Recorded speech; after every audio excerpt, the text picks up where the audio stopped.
obviously, we'll do this in order here. Well, I guess I better tell some of you who I am. My name is Ambrosini. I'm County Commissioner. And we'll, in a second here, we'll identify all the panel participants here. The county has taken on the task of correcting, hopefully, correcting an issue that's been fairly long-standing. And for whatever reason, it has not been solved yet. So we've started last year, just to give you a little bit of background. I wrote a letter last July 13th, a year ago in July. I was in office probably for about 6 months. And during that 6-month period, talking with my counterpart commissioners, Abatowski, the warden, and a number of other people, we determined that we needed to figure out a way to address our problem of overcrowding, subpar conditions, and lack of programming that we have in our prison, our county jail system. And so I wrote an email out to the county employees and also, of course, all the department heads and addressed the general public. And I asked for their participation in a prison working group that we established. And so, and that we pulled that prison working group together, and we have actually a lot of very good, knowledgeable people on that prison working group. And we've been working for nearly a year now to accumulate a lot of information. And as a result, we've come up with some thoughts and a process of how we're going to actually solve this problem. And helping us here tonight is Mr. Tom Crabtree, who is a prison planner, architect, and engineer. And he's going to present a needs assessment study that basically lays out on an economic basis, where we're at, where we're going, and including some options. And so I think it's going to be, for those of you who have not seen this before, I think it's going to be very enlightening. So, and then after Mr. Crabtree's presentation, we'll open this up to some questions at the end, so we'll answer as many questions as we can. We prefer to have those in written form, so Nicole Young, sitting up here to my right, your left, will pass out pens and note cards for you to write the questions down. And we have our panel here. We'll start with Jim. Jim, if you just mention your name and... Yeah, Jim Killinger. I'm a retired state policeman. I'm the architectural team leader for the prison working group. Good evening. I'm Jim Custer with the Fayette County Sheriff's Office. Hi, I'm Tammy Lambie. I'm Deputy Court Administrator. I'm Steve Leskinen. I'm here on behalf of the President Judge John Wagner for the Court of Common Pleas. I'm County Controller Sean Lowry. I'm the financial team leader. I'm Commissioner Ambrosini's colleague, Commissioner Vince Abatowski. May I say a few words, please? Good evening, and thank you all for coming out on this Saturday. First of all, I want to thank and applaud my colleague, Commissioner Ambrosini, for having the courage and the wherewithal to undertake this issue. This was something that I had wanted to do in my first term, but understood that I just lacked the support of a second. Along came Commissioner Ambrosini, and lo and behold, there we go. He took it by the horns. He formed a working group. Mr. Killinger, I want to thank you as well. Controller Lally for your efforts, everyone for everything they've done. Now I can tell you that I'd rather be standing before you talking about economic development or something of that nature, but I can't tell you that. We're here to talk about something today that has been ignored for over a decade, something that is a necessity. If we don't act upon it now, it's going to have ramifications that are going to be detrimental to not only our children but our grandchildren for many, many years to come. So I urge you to open your mind, open your eyes as this presentation is being made, and understand that this is not something we want to do. This is something we have to do. If we don't do it now, the problem will continue. And it will continue to fester to a point where subsequently it's going to grow so far out of control that it's going to cost us double, if not triple, 5, 10, 15 years to come. So again, I want to thank my colleague, Commissioner Ambrosini. I want to turn it back over to him. Thank you, Commissioner. We have two of our panelists that just came in, Reverend Sanders and Warden Miller.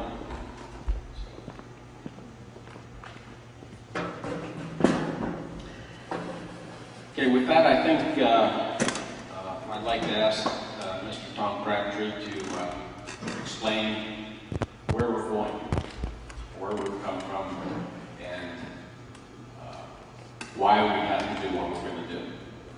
Tom? Thank you. Thank you. Can everybody hear me okay? Yeah, I don't think I need a mic. My name is Tom Crabtree. I'm a correctional facility planner, an architect, and a founding principal partner in Crabtree Rohrbaugh and Associates. In this effort, we've been teamed with Slater Engineering. Slater Engineering is a local firm that we've worked with now for quite a number of years on quite a number of projects in your community. So we were engaged by the county to figure out what you've got.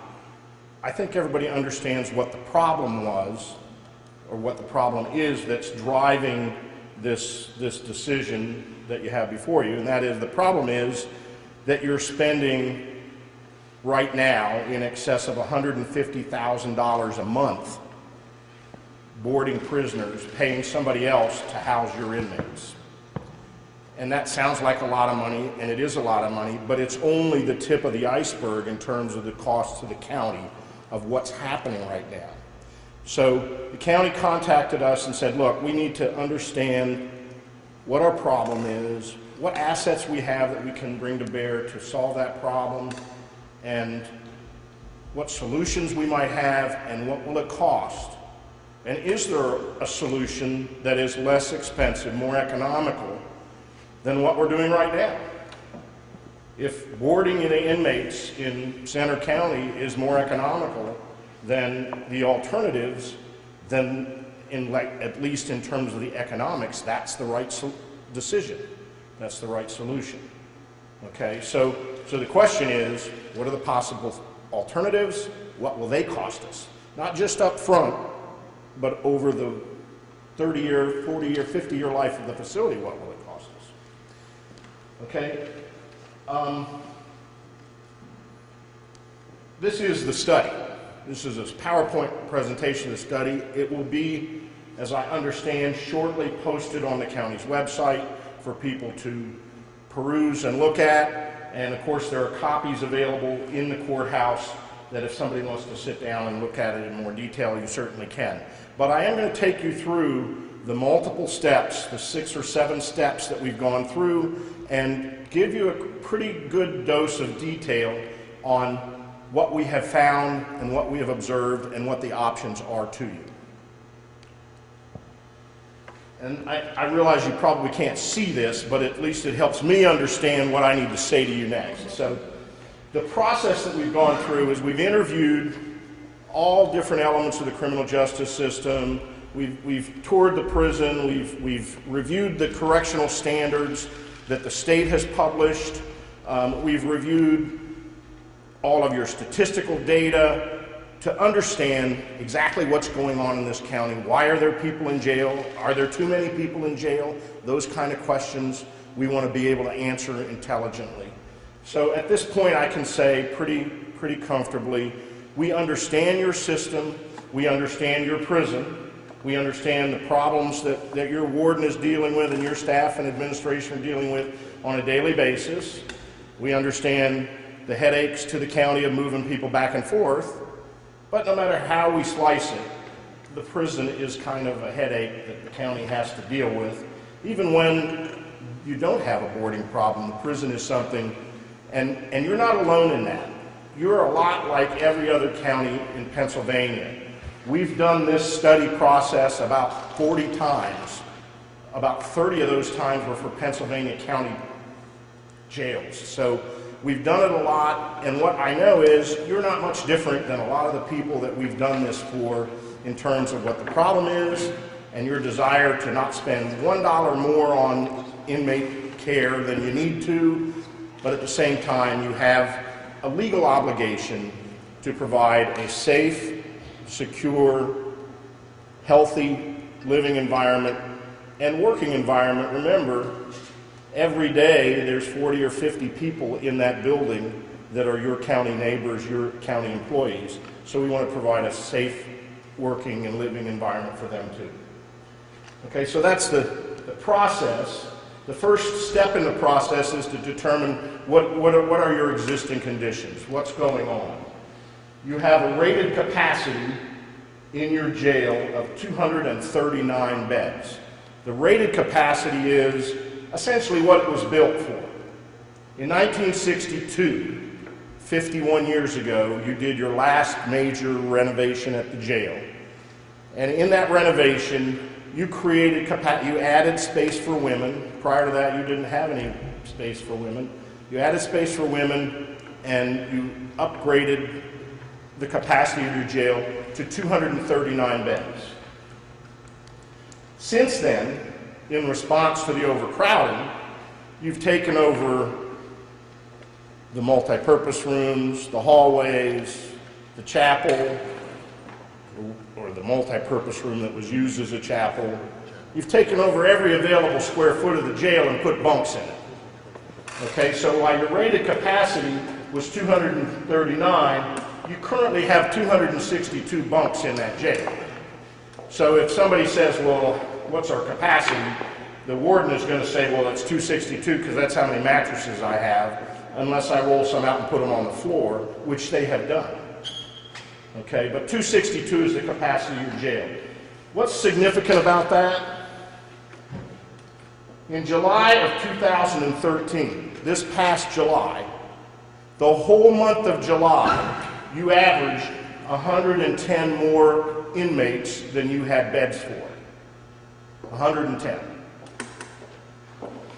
So instead of 262 inmates, you had 372 inmates. The average daily population for the month of July 2013 is 272 beds.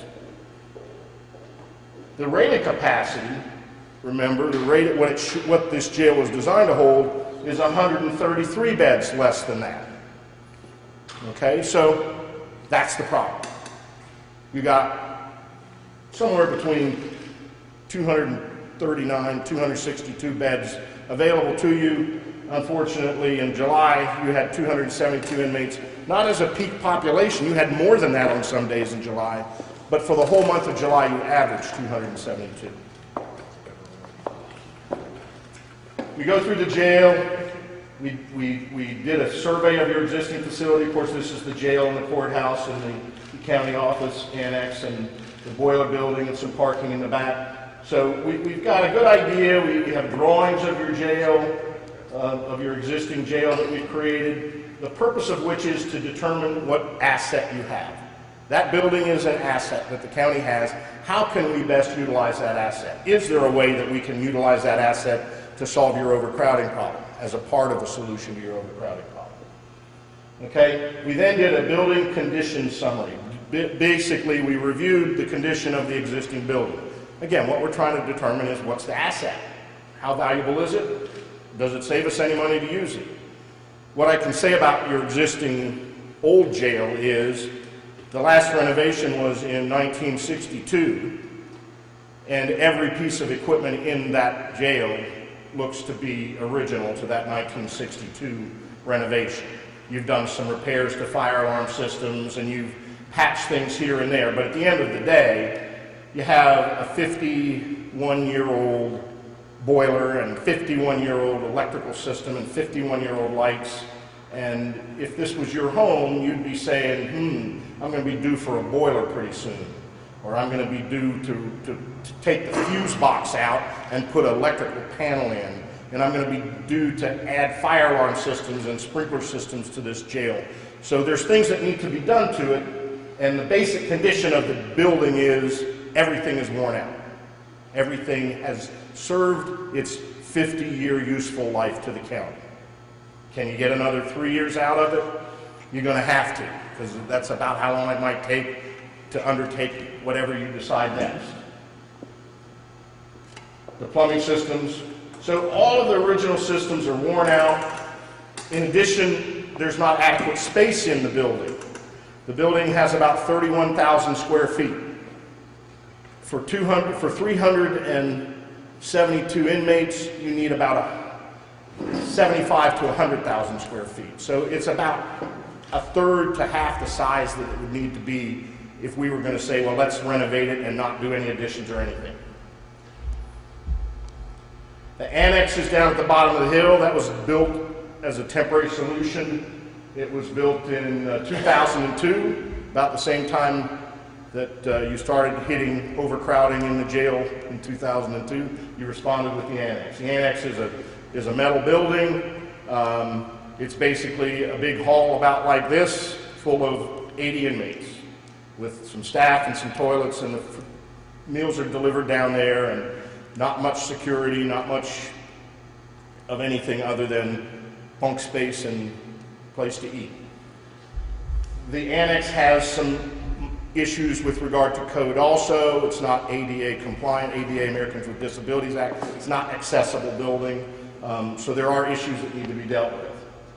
The most important thing that I can say about, because there is an agency that is responsible for inspecting and reviewing your jail, and that's the Pennsylvania Department of Corrections.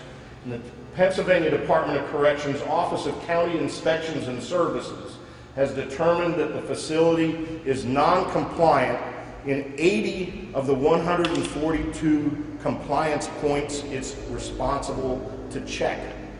So over half the things that they look at are non-compliant.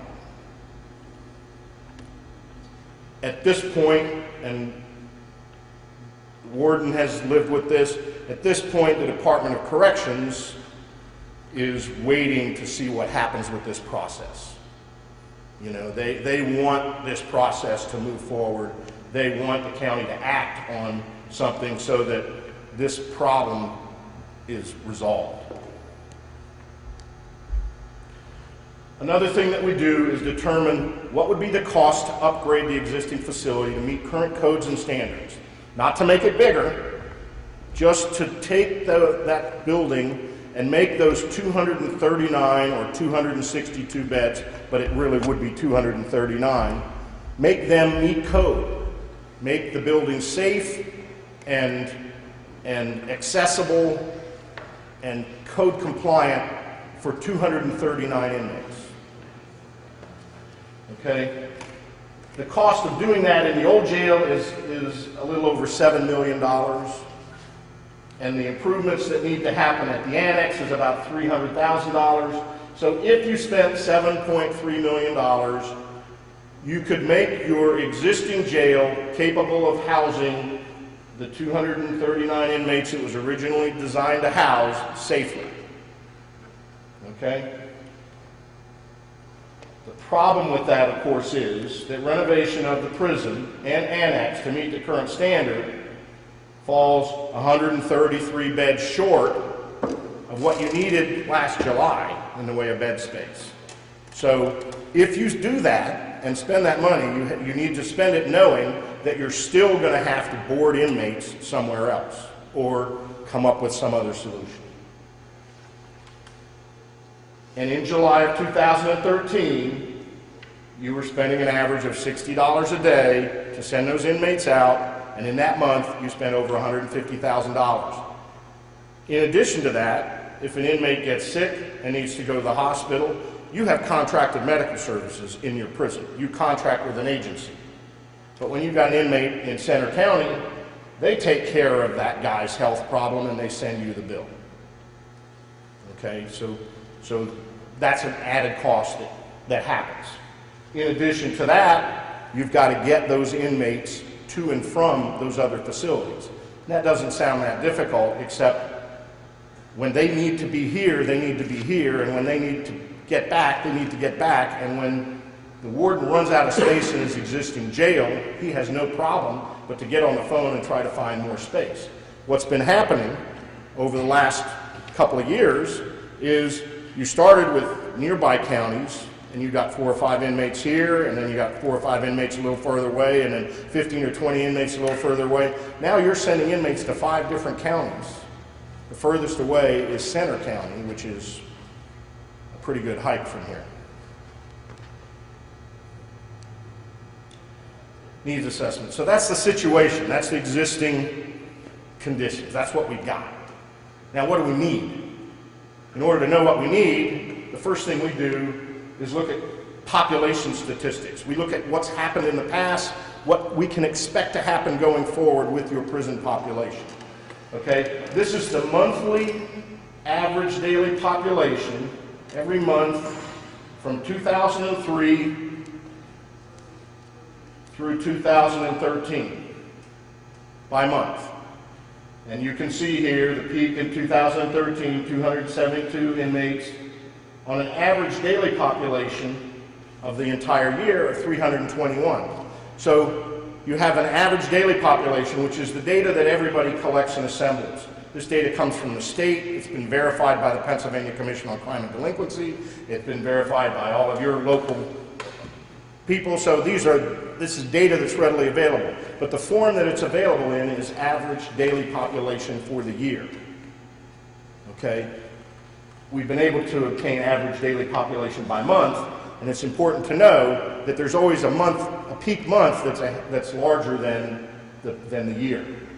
So what you've been doing is exceeding your average daily population by anywhere from 10 to 15% on a regular basis. So if in 2012, your average daily population was 322, but your peak monthly population was 349, 8.4% more. That becomes important when we start to try to determine the size of facility that you need 10 years from now, because we're going to need to project your average daily population, but we're also going to need to project your peak.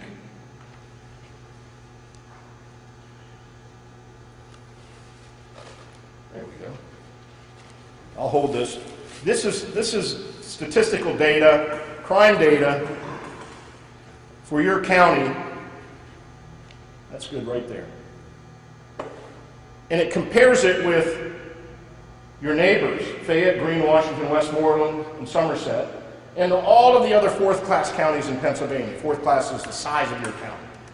General population range from X to Y. We got all of those counties with that population size. What we wanted to understand in doing this, because before we say you need this, we need to know whether everybody that the county thinks should be in jail is in jail, or whether there are people who are in jail that people in the criminal justice system might say really don't need to belong there, and whether there are things you can do to reduce that population that would be acceptable to the community. Okay? Now, you had 22 arrests for forcible rape last year. Probably not acceptable to the community that that guy gets a bracelet and goes home. On the other hand, there are offenses that you do, in fact, issue ankle bracelets to people and they go home and they serve their sentence at home. We want to understand the degree to which those things are happening, why people are in jail. Some of the things that we notice about you. You have a high number of DUI arrests. DUI arrests, some people would say, well, that's something you could send somebody at home with a bracelet on, and you do that. But then when they violate that, you bring them back in front of a judge, and you might give them another chance, and then they violate that, and sooner or later, that person ends up spending their sentence in jail if they don't follow the rules. So DUI arrests for you and for every other county in Pennsylvania is one thing that we look at because sometimes the DUI numbers get pretty crazy. Okay? In your case, you've got a lot of DUI arrests. In fact, you have a lot of arrests in general per 100,000. No matter how you measure it, you're in the upper group of counties with regard to the number of arrests. Probably not surprising. Economic situations in the county are not as good as they could be. I know your commissioners are working hard to try to stimulate economic development, and if that's successful, you might see that arrest rate decline a little bit. That would be great news. What's the most important statistic that we found that's interesting is the number of people in jail per arrest. And you're actually below the average of the number of people in jail. Okay, that's a good thing. What that means is that you are not locking up people, a lot of people that your community probably doesn't think belongs in jail. Because you're actually locking up fewer people in jail than most of your neighbors and most of the other fourth-class counties in Pennsylvania. Okay? So that is probably created by at least a subconscious awareness by your criminal justice system that there's no room in the jail. So you're looking for every alternative you can, and you're sending people home on bracelets, and you just started a day reporting program, which will hopefully help with but those kinds of programs are focused towards a relatively small group of inmates, okay? Because a lot of the people in this jail have been arrested and are being held for adjudication of one kind or another. They're going to plea bargain, they're going to go to trial, so those people generally don't get a lot of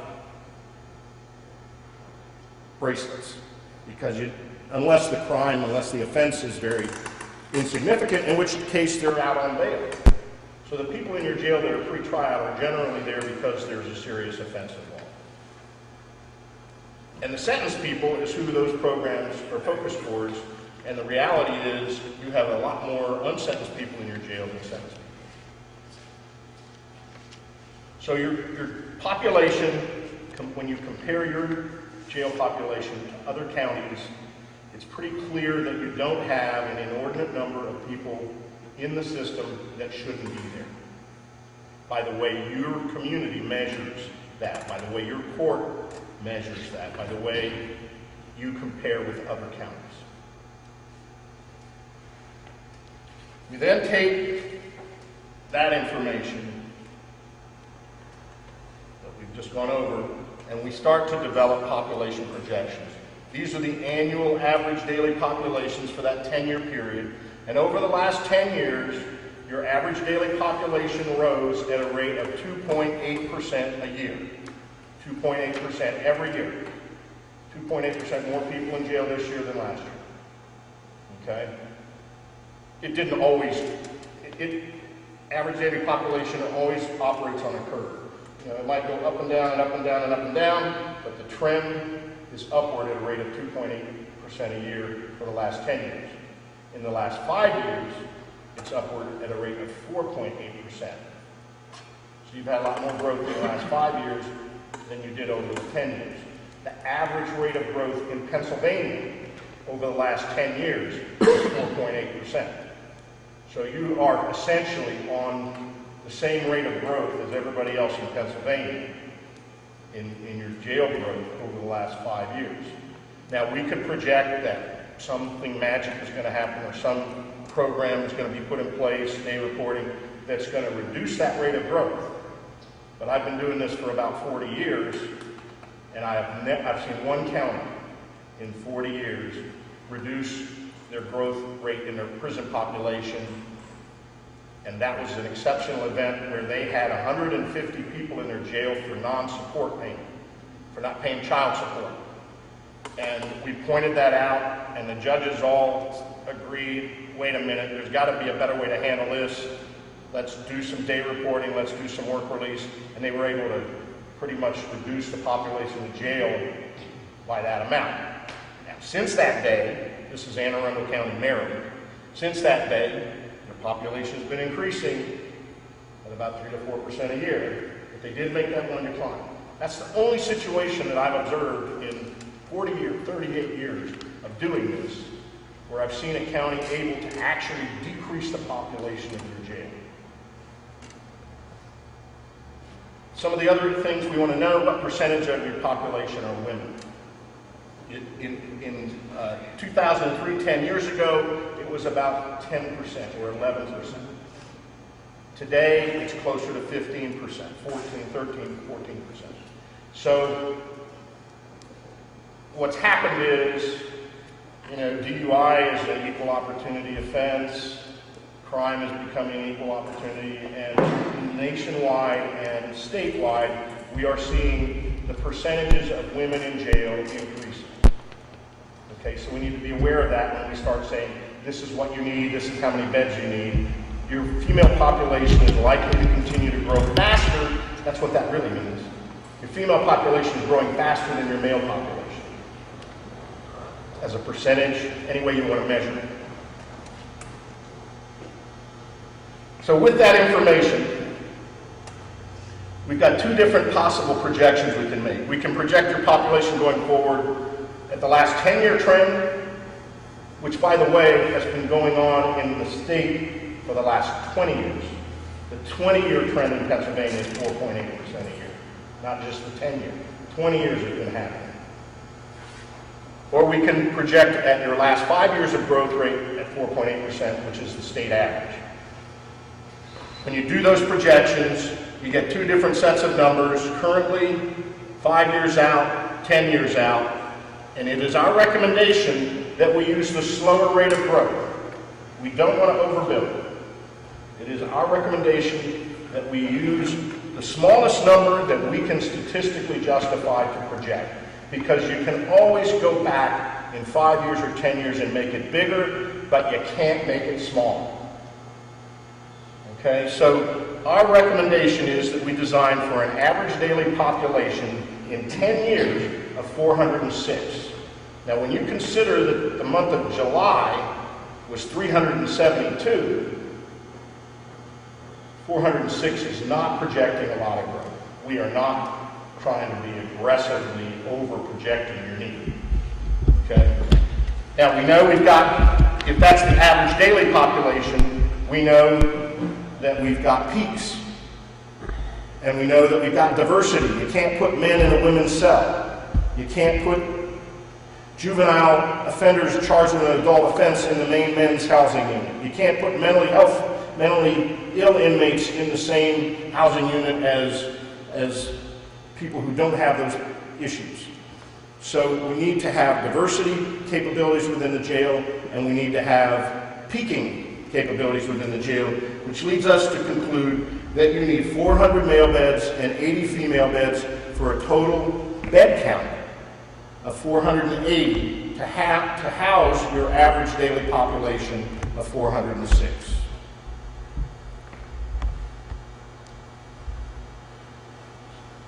For a jail of that size, we've seen how you operate. We've reviewed your operating standards and operating procedures.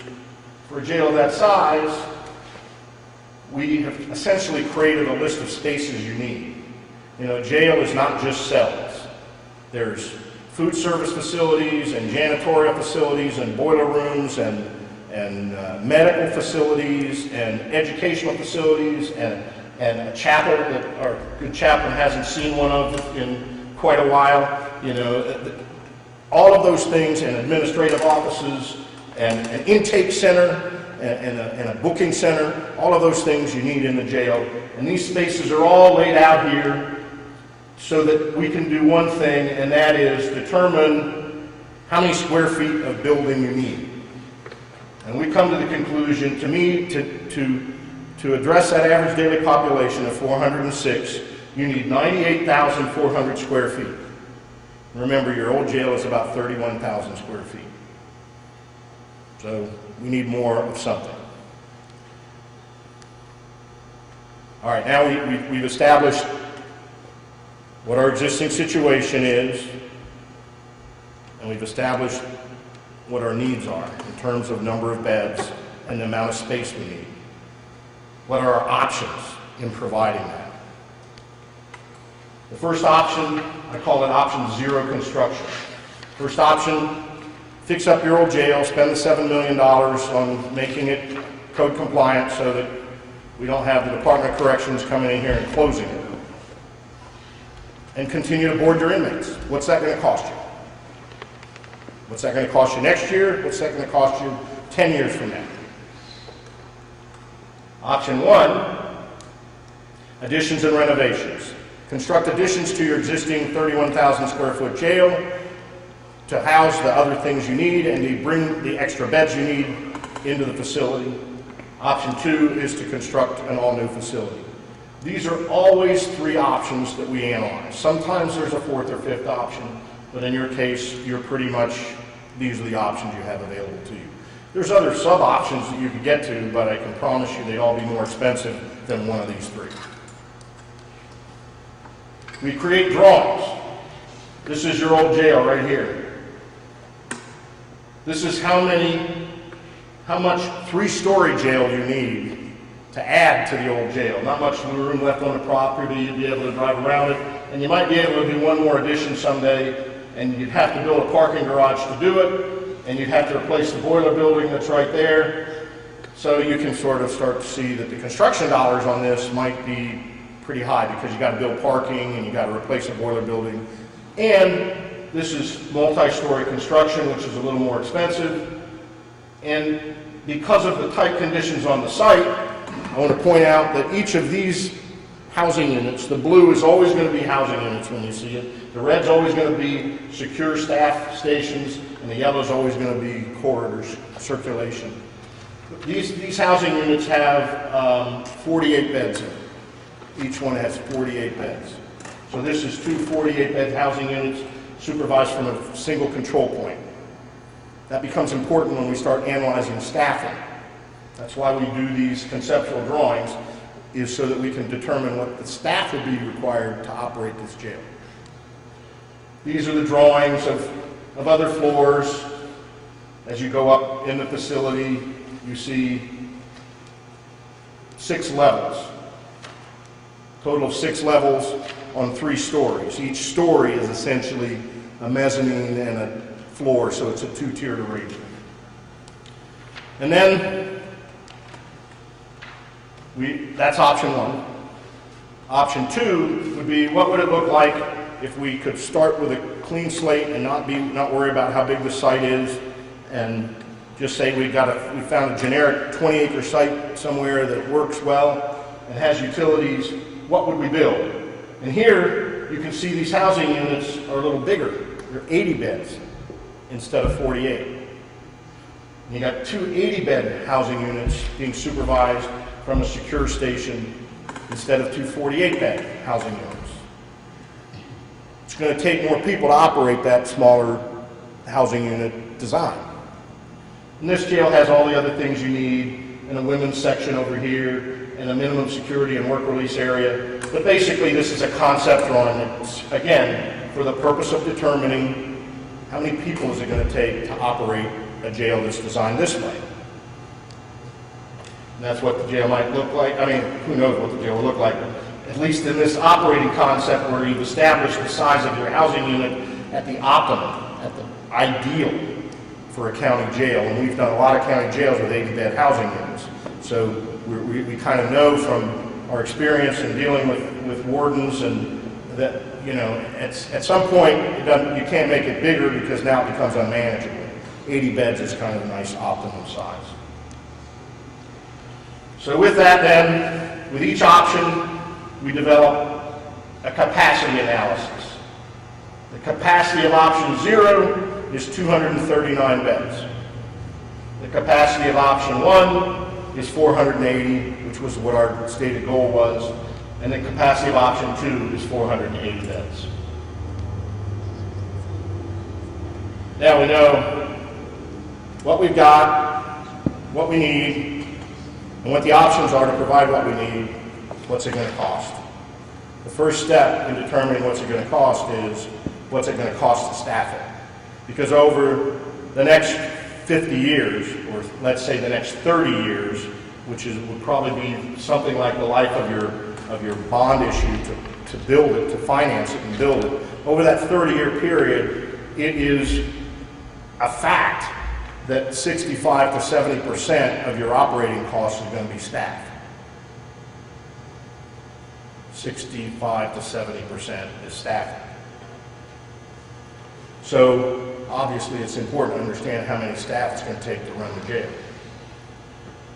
We've looked at your staffing patterns, your collective bargaining agreement, how many vacation days does everybody have, how many sick days, to determine how many people. This is a post. This is a place where there's got to be somebody 24 hours a day, 7 days a week, 365 days a year. How many people does it take to staff that post? It takes 5. Okay? I've seen that be as low as 4.8. I've seen that be as high as 5.1 or 2. For you, that number is 5. It takes 5 people to staff each post. We then look at your existing staffing. We know how many posts, you call them posts.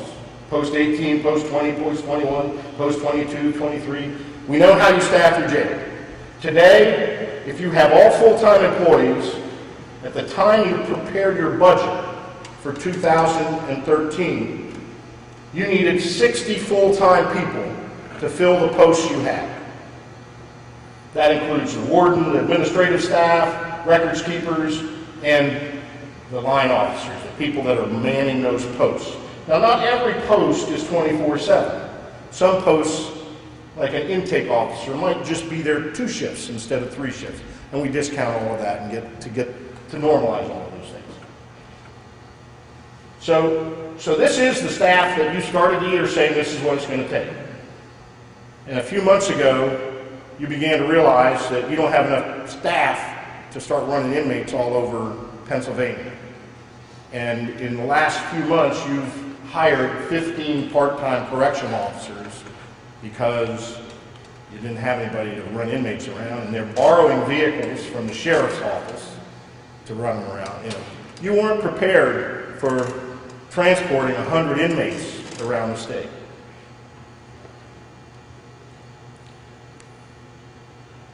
Option 0, all we do with option 0 is we maintain the status quo. We added 1 records lieutenant because there's paperwork associated with taking an inmate out the door and putting him in another facility and taking him out of that facility and bringing him back into your facility. That's a process. You just don't say, hey, Charlie, let's go. You've got a whole task to do to get them in and out of your jail. So we added a records officer. And the only other thing we added to your current, or to your 2013 staffing was the transport officers that it takes to run them around. So when you add the transport officers and that 1 other, all of a sudden you get to 84.72 full-time employees, from 60 to 84. Okay? Option 1, we do the staffing with the 48-bed housing units, and we figure it all out. And option 1 takes 90.27, takes more people to run option 1 than option 0. Option 0 looks pretty good against option 1. Option 2 takes 71.9. 8 fewer people. 8, was it 8? 12, 13. 13 fewer people. Okay? Doesn't sound like a lot. Oh, but wait a minute, we also are paying somebody else $60 a day to do the easy part. We've processed them, we've transported them, we've done all the paperwork, we get them back and forth to court. We do everything, we're doing all the heavy lifting, and we're paying somebody $60 a day to watch your inmate watch TV. Because he's not doing anything else when he's not in the county. He's not being processed, he's not. Now, if he needs to go to the doctor, then we're also going to pay them for their doctor bill. But essentially, it's the staffing difference and then that $60 a day. Option 2, 70.23. Now we can start to actually look at costs. This is probably easier to see than for each of you than that. So I mean, they've all seen it. So I'm going to pull this up. This is your budget. This is your 2013 budget for the jail. It's $5,849,800 was what you budgeted. Now we take that budget and we sort of analyze it and dissect it and determine, okay, you got staff costs of $2,700,000. So what drives the staff costs? Well, the number of staff drives the staff costs. So we come up with a cost per administrative staff and a cost per corrections officer, per line staff. And your line staff costs $43,536.28 a man, average, plus $12,205.42 for health care. That's probably not going to go down. But so you've got about $55,000 in cost for every job in the jail that is not an administrative position. Then we take another line item like food. What is that? Well, food is how many inmates do we have? So we get a cost per inmate of $1,746 per inmate for food. So we take the whole budget, we break it down by what drives the cost of that budget, and then we start applying it to, that gives us a unit price, $1,746 for food, gives us a unit price per bed, per inmate, per staff, per square foot of building area for utilities. So we can take every line item in your budget and break it down and create variables up here that can build a new budget for each option. And for option, I'm going to skip this one right now, I'll get back to that. For option 0, that budget is 12 million. This is, by the way, when you get to 406 beds. So this is 10 years from now. 10 years from now, when you get to 406 beds, that budget is going to be $10,782,000 for option 0. For option 1, when you get to 406 beds, it's $7,788,000 a year to operate your jail. That's your jail budget. Today, it's $5,849,000. 10 years from now, if you don't do anything, your operating budget of your jail is going to be $10 million, over 10. Option 2, your operating budget is $6,491,700. And the only two things that are different between option 2 and option 0 is how many staff and what you're paying somebody else to watch your inmates. Okay? What you're paying somebody else to watch your guy watch TV. Okay? Now, that's 10 years from now. I was kind of curious, because we always analyze it 10 years out, but in this case, I was kind of curious, what's going to happen next year? If we have the same number of inmates next year as we had in July, what is next year going to look like? And that's what this first one is. Existing conditions projected 12 months. Next year, and Sean is cringing over there, next year, your jail operating budget, because you're going to have $2,400,000 or somewhere thereabouts of boarding costs. Next year, your jail, if I just take this number and I add the boarding cost to it, and the staff to move those people around, it's $2,412,000 more, which is $8,403,000. So next year, your operating budget is going to go from $5.8 million to $8.4 million. Now, we could argue, well, that we might not have that many inmates next year. You might have fewer. It doesn't matter how many fewer you have. You're not going to have enough fewer that you're ever going to see a $5.8 million operating budget again. It's going to be a lot of money more than what you spent this year, because this year you're going to spend more than you budgeted this year. Okay, that's a fact. You've already spent, you will hit the $1 million mark this month on boarding costs alone, just the $60 per diem, not including the cost of moving them around and processing them and getting them in and out of the jail. Just the cost to the other counties that they're using to supplement their jail operating budget is over $1 million this year. What does that do? That gives us a cost per bed per day, what we all call a per diem. It's like, you know, what's a hotel room costing us? One night in a hotel room, $80, $60, whatever it is. Your per diem is $61.86 next year. In 10 years, option 0 is $72.72. Option 1 is $52.62. And option 2 is $43.86. So with this projected budget for option 2, it's $17 per bed per day less than what we're spending next year. Now, we haven't paid for a building yet. We'll get to that. But the operating costs of the jail are significantly different. What does that mean? The projected operating budget for the next 12 months is $1,911,000 higher than the projected operating budget for option 2 in the first year of operation, which is what that column is. So option 2, again, is a part of this exercise of what's going to happen next year. In the first year of operation, your per diem is going to be $46.18, and your budget is going to be $6,269,000 and change.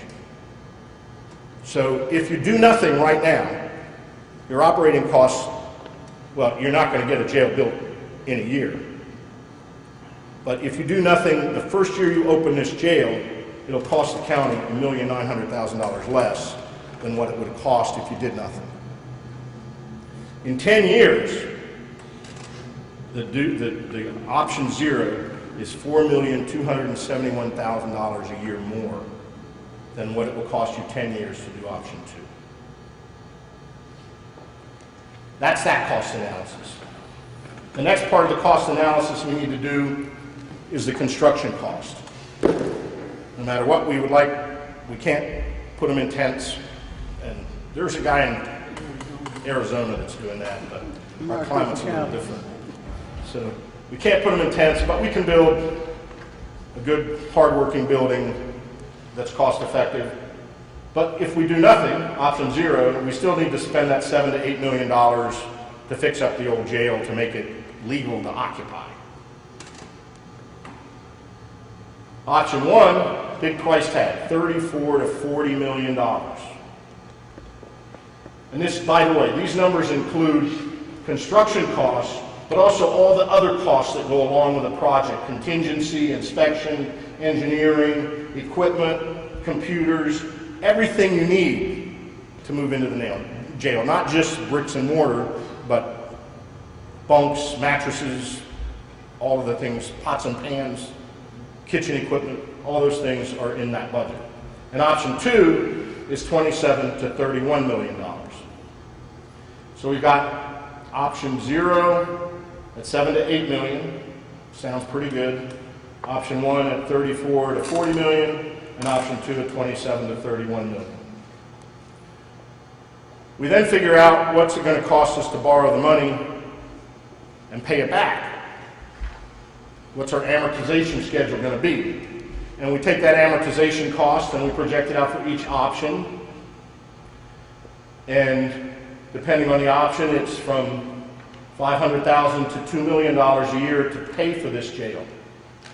The highest $2.7 million for option 1. And we boil that down to a per diem. What's the cost per bed per day of paying for the jail? And the cost per bed per day of paying for the jail, for option 0 is $3.80, for option 1 is $18.03, and for option 2 is $13.97.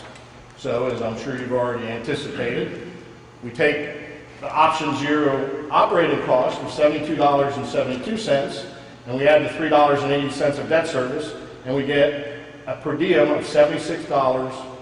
Is that 51? Yep, $76.51. We take option 1, operating cost of $52.62, and we add the debt service, and we get $70.63. And we take option 2, operating cost per diem of $43.86, and we add the new debt service of $13.97, and we get $57.83. And we multiply those numbers by how many inmates do we think we'll have in 10 years? 406. And how many days a year are they going to be there? 365 days a year. 406 times 365 times these per diems yields these numbers right here. Option 0 is $11,336,000 a year. Option 1 is $10,857,000 a year. And option 2 is $8,347,000 a year. The annual cost of option 0 of doing nothing is $2,990,000 a year greater than the cost of option 2, including building the building. Over 30 years, you're going to start out with a little bit less of a gap than that, but when you get to 10 years, that's what it's going to look like. And when you get to 20 years, these numbers are all going to be bigger, but these numbers are going to be bigger by more. Over the life of this building, over that 30-year period, it's easy to say that if you don't act, you will be committing the county to spending $85 million more over the next 30 years than if you do option 2. And I think that might be what motivated the prison board to act. The prison board has voted to recommend to the county commissioners that they proceed with option 2. Obviously, the county commissioners wanted this process to unfold and public comment to be heard before they make their decision on whether to act. In case anybody wants to know, these are the jails, counties that we have done this process for. We've done it about 40 times. I'm also the architect of the State Correctional Institution at Greene County, which is Pennsylvania's maximum security prison. We're the architect of the State Correctional Institution at Chester, which is the state's drug and alcohol rehabilitation prison. We're the architects of SCI Mahanoy, which is one of the state's normal, run-of-the-mill 2,000-bed prisons. And we've done a lot of county jails around the state and the country, including all of the jails in the state of West Virginia. Why do I mention the state of West Virginia? About 20 years ago, an inmate in a jail in a county in West Virginia filed a lawsuit and said, "This isn't right. I'm in an unconstitutional situation. I shouldn't be subjected to this kind of conditions." And a judge determined that he was right and closed every jail in the state of West Virginia, every county jail, and issued a court order that the state of West Virginia would spend whatever it takes to build new county jails all over the state. Now, that's not going to happen in Pennsylvania because most of Pennsylvania has jails that pass constitutional muster. In Fayette County, you are at risk. And I'll leave it at that. Now I think we're ready for questions. Thank you, Tom. Again, that was an excellent presentation. I think it demonstrated the facts that we are faced with and that we have to make some decisions on. Before we go to questions from the audience, I'd just like to ask if there's anybody on the panel that would like to make any comments or statements.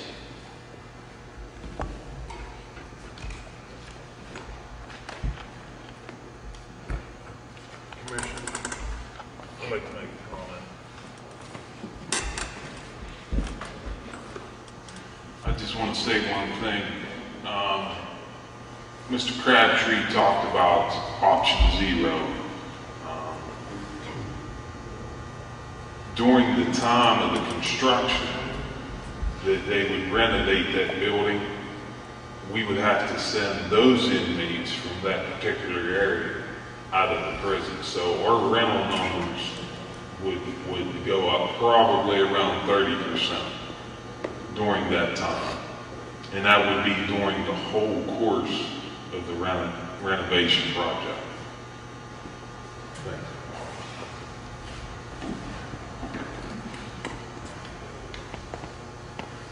you. Anybody else? Okay, I'll read the first question here, and probably what we'll do is we'll stray a little bit from our standard practice. Since we don't have a huge group here, we will probably ask for just voiced questions. The first question is, as the financing plan is based upon the projected income to the county from a casino that has been open for less than a year and upon the marketplace values of natural gas, how much confidence do you have that the income projections will relate to actual incomes? That may be built on misapprehension on my part. These are the two primary sources as you mentioned. I would appreciate a report from the controllers about how they do plan to finance this in case I'm wrong, because this certainly sounds too much like a Greek drama with the notion of the god from the machine coming up on the stage and solving all the problems. Well, let me answer the question, sir. First of all, these are the two revenue streams we're talking about are new revenue streams. The casino revenue stream projected is about 1.2 million to 1.5 million. We won't see that revenue stream until next July. 50% of that revenue stream, fortunately, has to be spent on economic development issues, which I can guarantee there's nobody up here on this panel that's going to object to that, because that is our #1 priority. The remainder of the other half of that can be used. Now, I'm pretty sure there's a lot of smart people in the casino operation, especially the, what's the name of the? Alec Capri. I'm sure they're they've been in that business for a lot of years, and I'm pretty sure they're not going to walk away from this enterprise. They're going to make it work. They're going to do what any modifications that they need to do to make sure that the revenue projections come in at or above where they are, or where they're projected to be. The other, the Act 13 money, the Marcellus Shell money, that has only been around for a couple of years. It's been steady, but at about 1.4, 1.5 million a year. Currently, as most of you know, there is a pipeline being built across the southern tier of counties in Pennsylvania, and from east to west. Once that pipeline is built or completed and in operations, there's a lot of natural gas that will be pumped out of southwestern Pennsylvania, obviously including Fayette County. That will increase the number of wells being drilled. There's some other political issues that I'm not going to go into that may significantly increase the revenues of the Marcellus Shale, but that pipeline alone will probably guarantee that the gas production in this county will go up significantly. Not to mention, us, stopping us paying the mortgage payments of other jails around the other counties that we currently use to house our inmates. So I think it's pretty safe to say, and if the controller wants to elaborate on that, I think it's pretty safe to say that we have a very good plan. So in response to your question, one of the most fundamental things that has to be understood when we speak of a total payment of around $8.3 million, that does encompass our current budget, which is $5.836 million for the prison in total. That is not $8 million in additional spending on top of the existing prison budget. I don't know if the public was generally aware of that. I have received emails and questions in that nature. Hey, why is it $8 million more than what you currently spend? That is not true. I attended an economics conference this week on Marcellus Shale, and the projections for its growth are staggering when the pipeline is increased. They will be pumping liquefied natural gas through the lines, selling it to Europe and other nations at a much increased cost than it is now, thus increasing the demand for the product, thus increasing the revenue stream to the county. It is a very optimistic viewpoint that we take with Marcellus Shale. It is the fuel of the future, as all of the economists at the summit mentioned. I think that it's going to be a good opportunity. As Commissioner Ambrosini alluded to, it's around $1.5 million a year. Debt service for a prison is a permissible use for that, as well as the revenues from the casino under the statute, the way that it is currently written. The new prison also offers efficiencies that we don't see currently, ways to reduce the bleeding. In the last 2 years, we have spent $1,524,353.79 in out-of-county inmate rentals. That does not include transportation costs, nor does it increase any of the other things that we've mentioned here today, such as the staff to take care of the problems, the paperwork that is necessary. So those are just actual hard costs, which I have all the requisitions from 2012 and 13, because there have been allegations that those numbers are made up, so to speak, which they clearly are not. That is not anything that anyone on this panel, including myself, would do. I think that we have a very solid plan. We've showed you the options of doing nothing versus doing something, and it's pretty unequivocal. Did that answer your question? Yes, except that it did not really deal with the question of what are you anticipating for finance costs and how are you planning to meet them? In other words, what is the financial plan for this? We are currently meeting this financial plan almost in its entirety as we speak right now. At the end of this year, we may have around $7.5 million for total prison budget with out-of-county rentals. And if we build a $30 million prison at 4.97% interest, that would be an annual payment of $1,925,000. A total repayment of $57,770,000. And that is, we are currently at that kind of a rate now. We're getting very close to that. If you take 5.8 million plus 2 million, that's 7.8 million, and we may possibly project 7.5 million this year. If the numbers are holding consistent that we have seen to date, we have spent $834,200 as of August 30th. During the month of September, we incurred about $145,000. We're just sitting under $1 million as of September 30th in out-of-county rentals. We still have 3 months left to go in the year. If you take those numbers and add them to the existing budget, we're currently at building a new prison.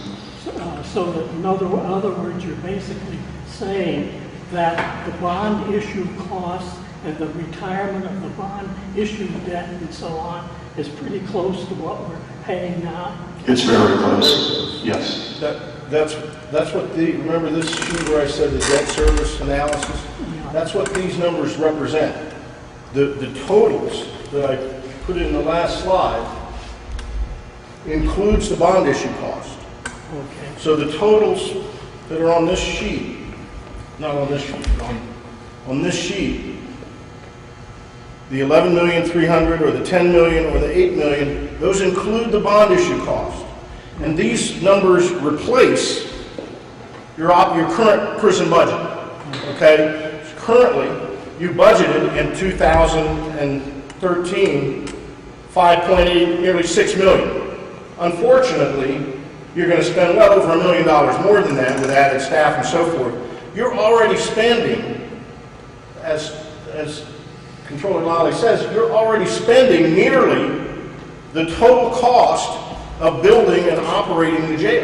And as the years go by, those costs are going to increase opposed to decreasing as they would if we would construct a new facility. But your debt service will be level. Okay? Your debt service will be a constant. It will not go up with your population. So as your population climbs, your cost per bed per day actually goes down. And that's what these numbers show. So let's just be sure everybody's clear. This $8.3 million is not a new $8.3 million. This replaces the $7.8 million or $8 million that you're going to spend next year on your jail without having a new jail. Okay, that answers it. Yes, sir, in the back. Do I need an index card? No, we're good. I'm a little confused going back to the debt service. I was at the last meeting, and I think I heard at the last meeting it would be 30 million plus underwriting costs and maybe some overruns. Maybe a $33 million bond. Is that reasonable? It's going to be in the range from about 27 to 31. Well, you have the 30's the building cost, but you've got underwriting expenses, and on top of that, you've got overruns that he mentioned, and Those are all in that. The only thing that I did not include in that construction cost number, I have construction contingency, inspection and testing. This is all the soft costs. The only thing I did not add is the underwriting cost. And that's where the difference between my 27 and 31 and you know, that cost is I don't know what that is. The reason I'm confused is I took your numbers that I heard the last time, and I assumed a $33 million bond over 30 years, and I thought 4.75, I heard tonight 4.9. I used a high number for this But example. you mentioned $1 million and something a year. The numbers I get with what you have been quoting run about $2 million a year. Am I not That's sure? That's right. That's right. $1 million a year, so- This number right here in option 2, annual debt service, $2,067,180.34. Now, Okay, well, I'm not confused. So we're in target. We're together. But his numbers he's quoting now, I thought he said $1 million something for annual debt service. he may have been a little more optimistic than I am on your interest. Well, my numbers agree with yours. I think $2 million and some change is about what the debt would cost us. Is that a fair statement? $30 million at 4.97% interest, which was the high that was reached this year on the bond buyer's index over 30 years, will be $1,925,962.68. I missed the 9. I thought you said 1. Okay, we're close. Yeah, that's Right. The reason my number is a little bigger than his is I used 31 million and he used 30.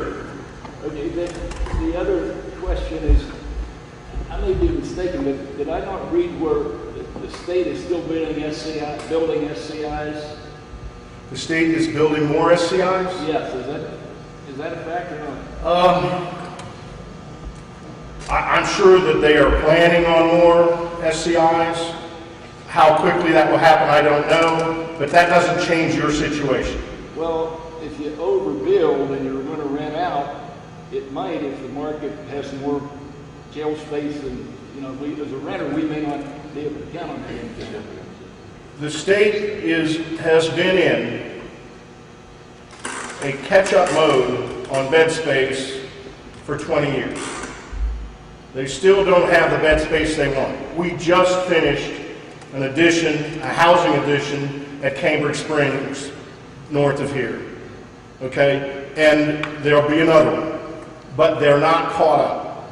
And the state will not board inmates. The state will not take your county inmates and board them. If I may interject for a second, as we all know, there was the proposed correctional facility in German Township that did not manifest itself into reality. Subsequently, I believe the state had put on a new addition to an existing facility out east and removed that money from the budget.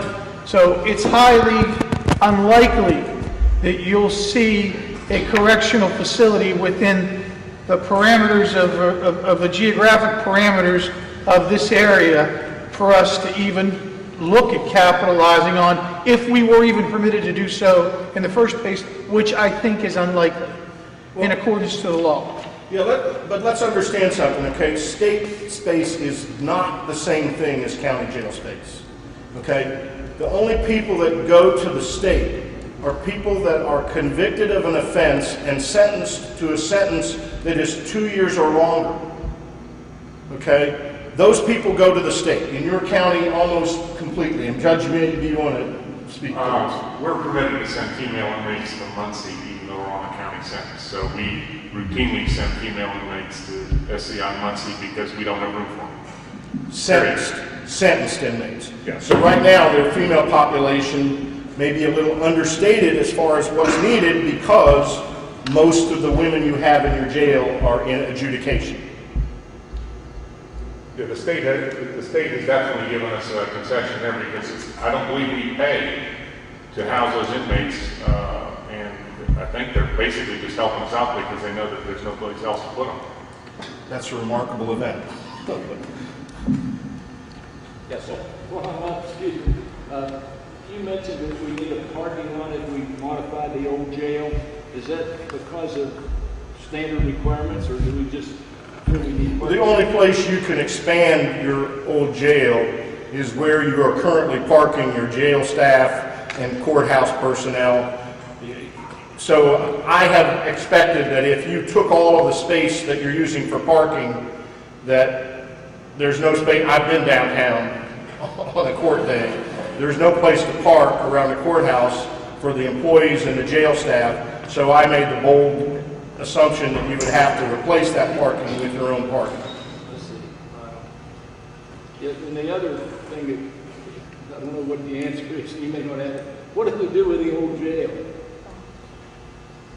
That's a great question. I thought it would be.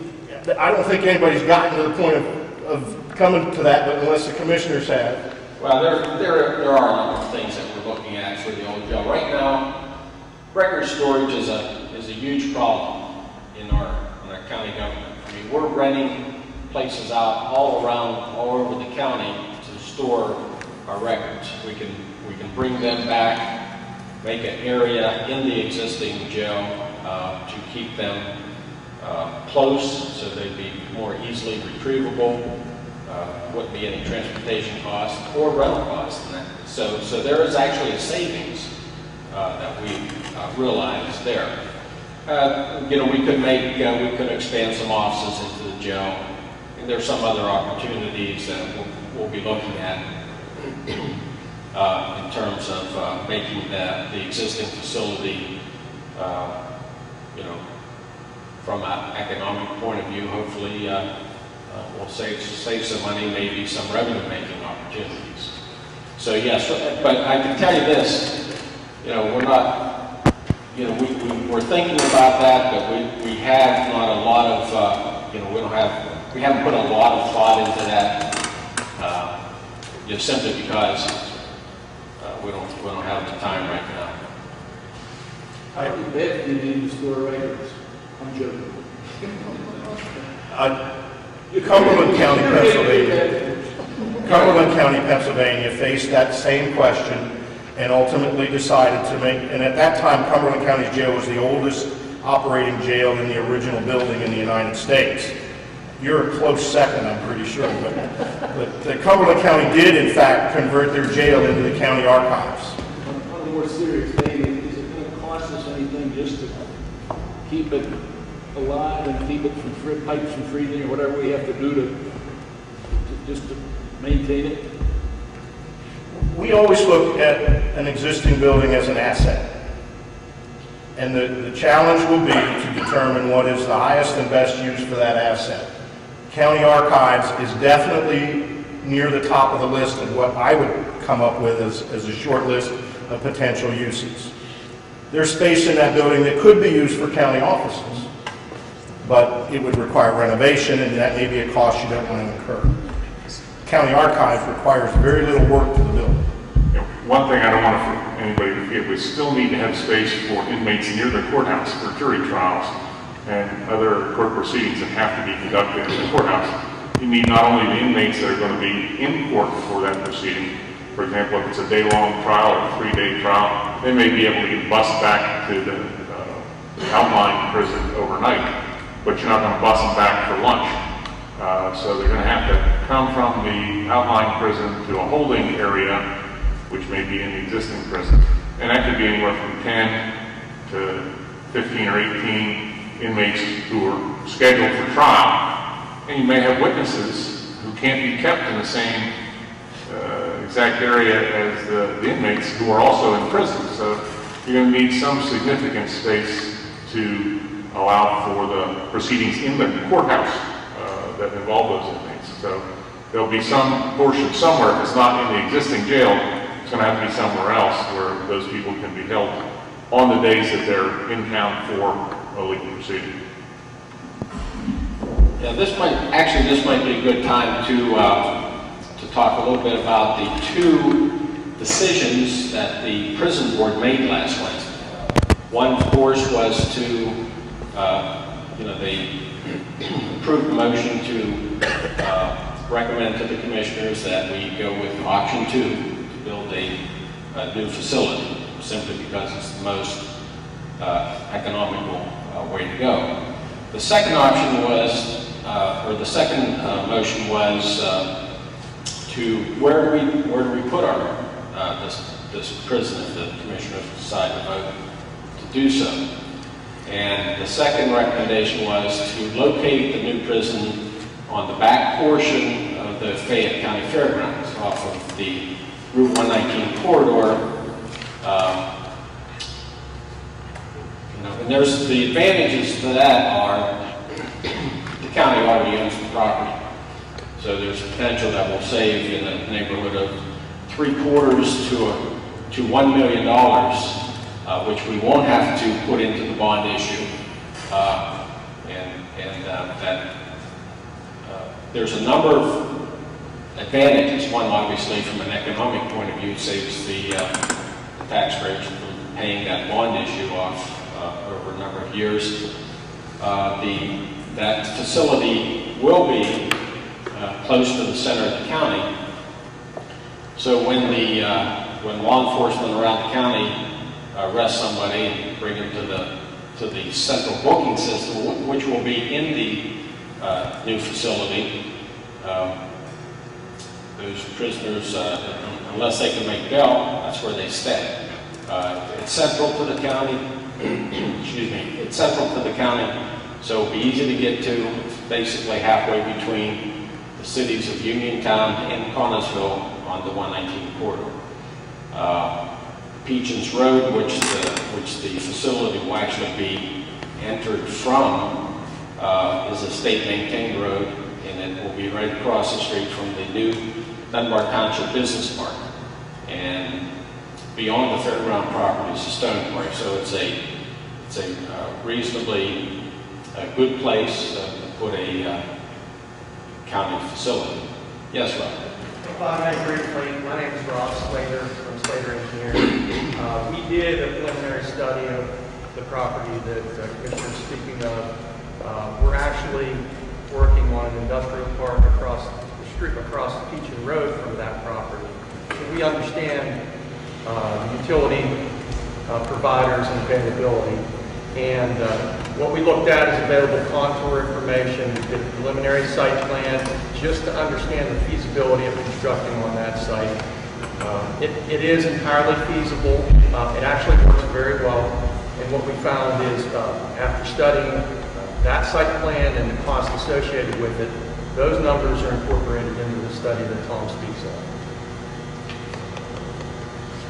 Yeah, that ended up being the best site from a number of perspectives that we looked at. Mr. Jim Killinger evaluated 18 different sites around the county, and that ended up being at the top of the list. Are there any other questions? Well, first of all, I'd like to thank everyone for coming and being attentive, being courteous, and being part of the democratic process here in Fayette County. I'm hoping that as we have two more of these, one on October 3rd, two more public meetings, one on October 3rd in the Masonic Lodge in Bullskin Township on Route 982, just past the Pleasant Valley Country Club, and the other on October the, I think it's the 9th at the American Legion near Masontown off of Route 21. So I would encourage anybody interested in hearing Mr. Tractor's presentation and bringing any questions they have with them. It's important to note that we want to get the facts out. There's going to be a lot of comments. There's going to be a lot of opinions that are going to be put out there. But really, what we have to do is get the facts out. I think the numbers speak for themselves, and I would encourage anybody else that wants to learn why we're doing what we're doing. Please participate in the other two town meetings. Thank you all for coming, and have a safe evening. Thank you.